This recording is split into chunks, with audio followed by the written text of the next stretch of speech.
بسیار خرسندیم که امروز بازدیدی داشتیم از دانشگاه پلیتکنیک سلیمانی. زۆر خۆشحاڵم کە سەردانی زانکۆی پۆلیتەکنیکی سلێمانیم کرد و لە نزیکەوە ئاشنا بووم بە سەرۆکی زانکۆ و هاوکارەکانی. وە لە دیدارەکەماندا سەرۆکی زانکۆی پۆلیتەکنیکی سلێمانی لە ڕووی زانستیەوە باسی لە پێشکەوتنەکانی زانکۆ کرد لە ماوەی ساڵانی ڕابردوودا کە ئەمە ژمایی خۆشحاڵی و دەستخۆشیە بۆ ئەم زانکۆیە کە لە ماوەیەکی زۆر کووردا بە ئاڕاستەیەکی زۆر باش هەنگاوینەوە و ئەمەش زەمینەیەکی زۆر باشی ڕەخساندووە بۆ دروستکردنی هەماهەنگی لە نێوان زانکۆکانی کۆماری ئیسلامی ئێران و زانکۆی پۆلیتەکنیکی سلێمانی. ئێمە وەک کونسوڵخانەی کۆماری ئیسلامی ئێران هەموو کات ئامادەین ببینە پردی پەیوەندی و کاراسانیکردن بۆ هەماهەنگی نێوان زانکۆکانی هەردوولا و هیوادارین بە هاوکاری و پشتیوانی یەکتر بتوانین چارەنووسی زانستی نێوان زانکۆکانی کۆماری ئیسلامی ئێران و هەرێمی کوردستان ڕۆشنتر بکەینەوە. دانشگاه پلیتکنیک اعلام کردیم و بەسپاسەوە پێشوازیمان کرد لە بەڕێز کونسوڵخانەی جمهوری ئیسلامی ئێران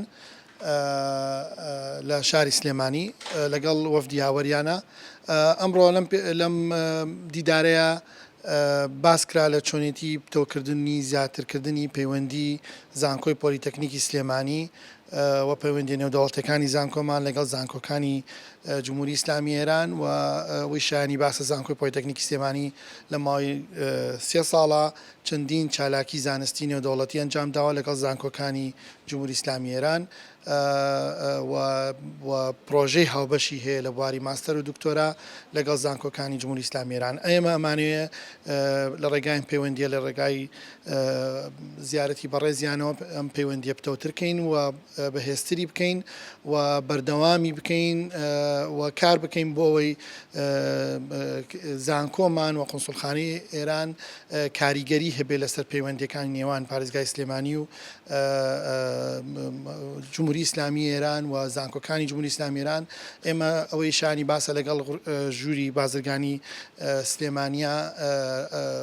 پەیوەندیمان هەیە و ئەتوانین لە ڕێگای و پەیوەندیە تەنانەت پەیوەندی بازرگانی و ئابووری تۆترکەین لە ڕێگای ئەو ڕاوشکاری کە ڕێگای زانکۆمان ئەتوانێت بدرێت بە بازرگانانی هەردوولا و لایانی پەیوەندیدار لە هەردوولا. هیوادارین ئەم پەیوەندی هەروە بمێنێت و زیاتر بێت و کار بکەین بەیەکەوە بۆ پێشخستنی ئەو پەیوەندی نێوان پارێزگای سلێمانی هەرێمی کوردستان و جمهوری ئیسلامی ئێران.